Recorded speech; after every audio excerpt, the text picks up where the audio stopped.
You should really, if you have one of these investment advisors, you should fire them. There's no reason in 2016 to have one of these people.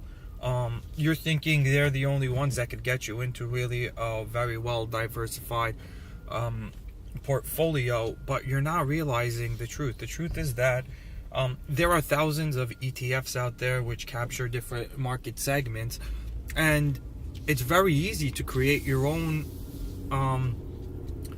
portfolio, a well diversified portfolio, just by buying 5 or 6 ETFs. I'm going to give you 6 ETFs right now that you can invest in, and I'm going to tell you how to distribute your investments into them in order to adjust for your risk tolerance. So what are ETFs? ETFs are indexes that just hold stocks in many different companies, and you're basically betting on all of them at once. You're betting on aggregates. The first one you want to look at is the VOO. VOO is Vanguard's S&P 500 index fund. What's good about all these ETFs is that they're very low fee. You don't pay the kind of fees you pay to your investment advisor. The fees you pay to your investment advisor really eliminate the returns that you get, especially nowadays when there's no more 20% return in 2015 and 2016. You're getting, if you're lucky, 3-4% on your money, and that's going down the drain if you have one of these advisors. So the first thing you want to look at is VOO. VOO is, like I said, Vanguard's not Fortune 500, the S&P 500 large cap index. It has companies like Apple, Google, Exxon, and they hold a lot of different stocks. And if you're bullish on the idea of these big American companies doing well in the future, then invest some of your money into VOO. Also put some into VB. VB is small caps. What small caps are really American companies that are worth less, usually somewhere between $500 million and $2 billion. That's the riskiest investment really that you have, are these small caps, just because with these small size businesses, these businesses that are not oligarchies and these businesses that aren't in bed with government, they could be wiped out in a day. They're very volatile, but of course you can really not eliminate, but you can mitigate a lot of the risk associated with those small caps by putting money into other ETFs as well. VWO is another great one. VWO is an emerging market ETF. They're invested in something like 17 different countries. You have all the countries like Brazil and China and the emerging markets. And it's very good to invest in emerging markets because emerging markets are risky, but the returns are very promising in a lot of places. When you look at China, they have 7 and 8% growth, and these, like VWO, is invested in a lot of China A shares. So they're buying the biggest companies. They're buying, these companies in China that are huge are backed by their communist government. So there's not too much of a chance that the government is going to just allow them to lose so much of their value in a market type of situation, in a free market. It doesn't happen. They're backed by the government. The government will take any step, especially in China. They'll kill whoever they have to in order to make sure that those companies are well protected. VNQ is a REIT. VNQ is the 4th ETF I want to tell you about. So VNQ is real estate, and historically real estate has great returns. These are some of the biggest real estate companies in America. If you always wanted to invest in real estate, but you don't have the cash to buy a property, and you don't want to take the risks associated with the property, like making the repairs and deadbeat tenants and things like that, then the best thing for you to do is to buy these REITs. They have great historical returns, and VNQ is one that has very low fees. It's something like the expense ratio is like 0.1%. It's 0.15, so it's very little relatively speaking, and it's really something that you want to hold on to for the long term, because the real estate value and the returns on real estate are sometimes astronomical. especially with these big companies that acquire the developments for so cheap and then just put money into building them and end up making a huge profit off them. So those four are really the risky ones. And in order to mitigate the risk associated with that, you want to put money in bonds as well. There's 2 bond ETFs that I recommend, because these bond ETFs are invested in bonds that have relatively short-term maturity rates. LQD is one that incorporates a bunch of corporate stock. So it's a little bit riskier than buying treasury bonds, but at the end of the day, it's still a lot safer than buying the stock in the companies, simply because, you know, you're going to get the return that's promised to you with most of these companies. And SHY is invested in 1 to 3 year short-term treasury bonds. Treasury bonds are backed by the U.S. government, and regardless of what you believe about the U.S. government is, you know, our central bank can print money like there's no tomorrow and lend it to the government. So our government has no issue paying these back. If you're aggressive in the market, you want a higher return, and you want to be exposed to more risk, you put more money in, you know, the large caps and in the emerging markets and real estate. If you want to be very conservative, put the majority, like 50-60% of your money, into the bonds that we spoke about, LQD and SHY. Put them in the corporate and the treasury bonds. Put 40% in treasury bonds and put 20% in, you know, LQD. That way you still will give yourself some exposure to large caps and small caps and emerging markets, but you can cut those down to like 10% each.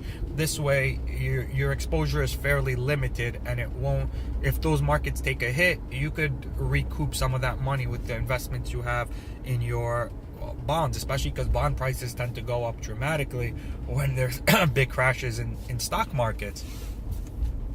So that's really what I wanted to share with you. There's no reason for you to have one of these investment advisors. There's all these ETFs, and like I just told you, these 6 ETFs that I just told you about will have you so well diversified if you buy them that you the risk associated with it is very low in the long run. And I'm talking about 5, 10, 20 years. I'm not talking about, you know, these get-rich-quick schemes in the market, and these people that want their immediate return, or the ones that think that the market provides some kind of steady return. You can't look at the stock market or any market and look at what it's doing on a day-to-day basis if you're invested in the long term. If you're invested in the long term, what you want to do is diversify. How can you diversify? You can either buy a ton of different stocks, but that would basically mean you would have to pick the winners and losers, or you can buy these indexes which incorporate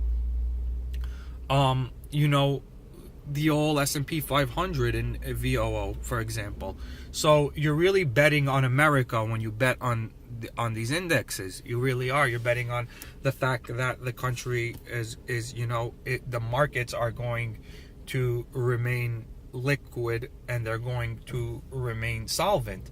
And what you need to understand when you're investing is that over the long term, the markets always go up. The markets always go up because, you know, the central bank policy has a lot to do with the markets. As much as you think the stock market is based on the returns of the companies, they're not. The stock market is basically, it's all based on opinion. But what's guaranteed is that the returns in the market are going to be better than the returns you get anywhere else in the long term. I'm not and I mean even through the crash if you hold and wait. The reason for that is primarily because of inflation. You know, the central bank prints money, consumer prices go up, and when consumer prices go up, these big corporations' revenues increase. What that ends up doing is increasing the price of their stock. So there's a direct correlation between, you know, the fact that our central bank keeps printing money and printing money and printing money, and what that ends up in turn doing is raising the prices of stocks in the long run, simply because the dollar is worth less, so their market share is worth more. In terms of dollars, of course. In terms of in terms of basic dollars, not in terms of real, inflation adjusted dollars. But we're not looking at inflation adjusted dollars over here. We're looking at basic, we're just looking at the quantity. What you should be doing is really investing in and the thing is, you don't need anymore any of these goddamn advisors. They don't do anything. We live in 2016. There are so many options for you. Even if you want to just invest a little bit, $20, $50, you can do it. There's services like Acorns and Betterment that are for people that don't want to invest a lot, but they give you the option to invest a little bit into these low fee kind of ETFs that at the end of the day you will make a profit off if you hold them. It's virtually guaranteed. I mean, there's nothing else that's more guaranteed in the country. Right now, interest rates are very low. Interest rates have been low for a long time. What that's done is scare people out of things like savings account and CDs and anywhere where your money is safe and insured. And the reason for that is they want you to invest in the market, mostly because by doing that, the central bank was able to get the market back up and recoup some of the losses, or all of the losses really, that all of these investment funds had, especially the bigger ones that were holding pensions and things like that. That was a disaster what happened in 2008 with that market crash, and it happens over and over again. And the only tool that we have to combat that is to lower the interest rates all the way down to zero, even negative, because that scares people out of accounts that are relatively safe and gets them to say the only way I can make a return is in the market.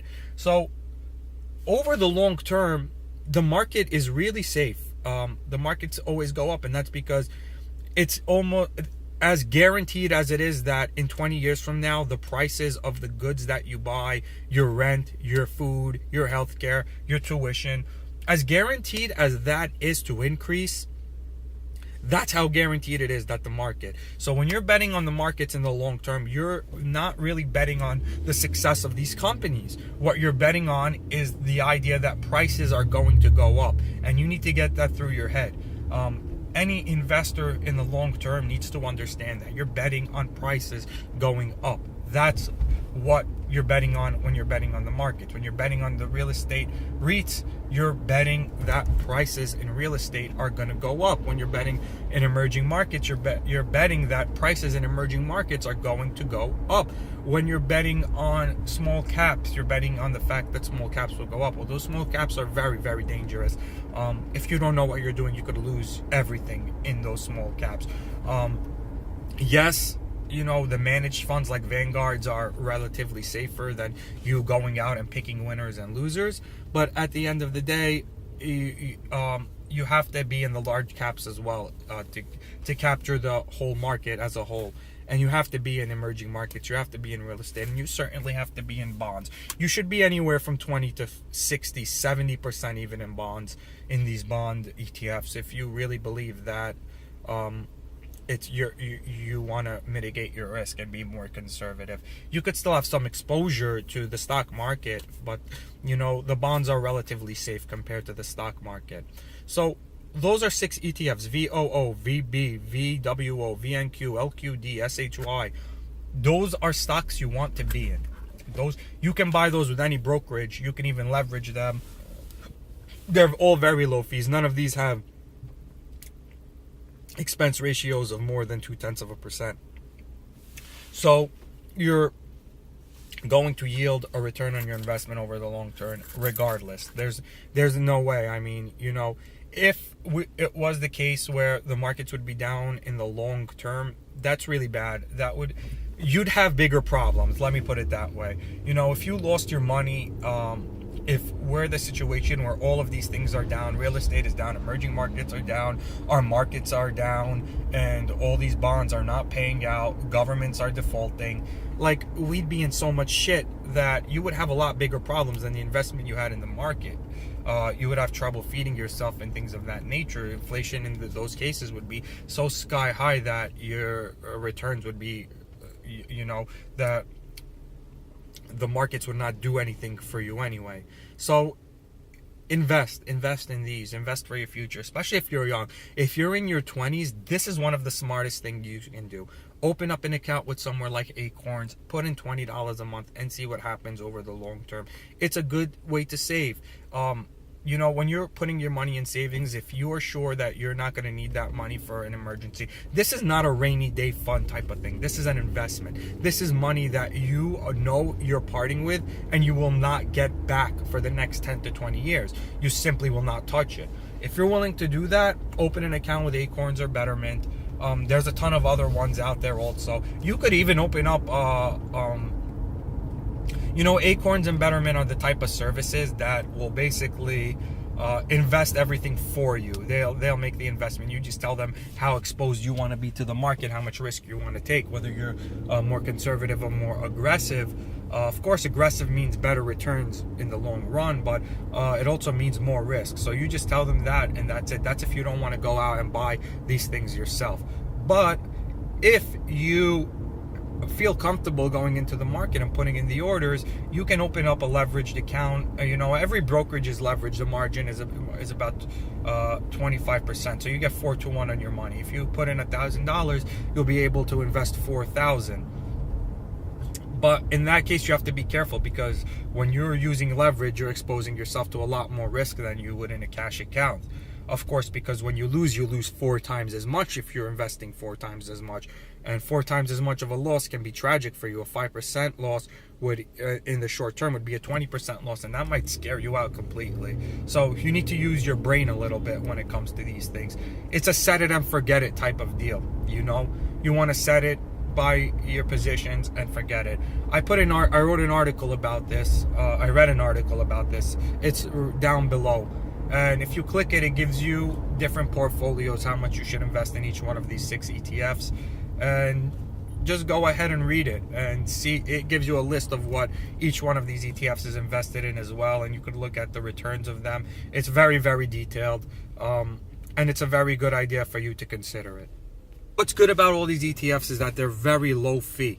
You don't pay the kind of fees you pay to your investment advisor. The fees you pay to your investment advisor really eliminate the returns that you get, especially nowadays when there's no more 20% return in 2015 and 2016. You're getting, if you're lucky, 3-4% on your money, and that's going down the drain if you have one of these advisors. So the first market segments, and it's very easy to create your own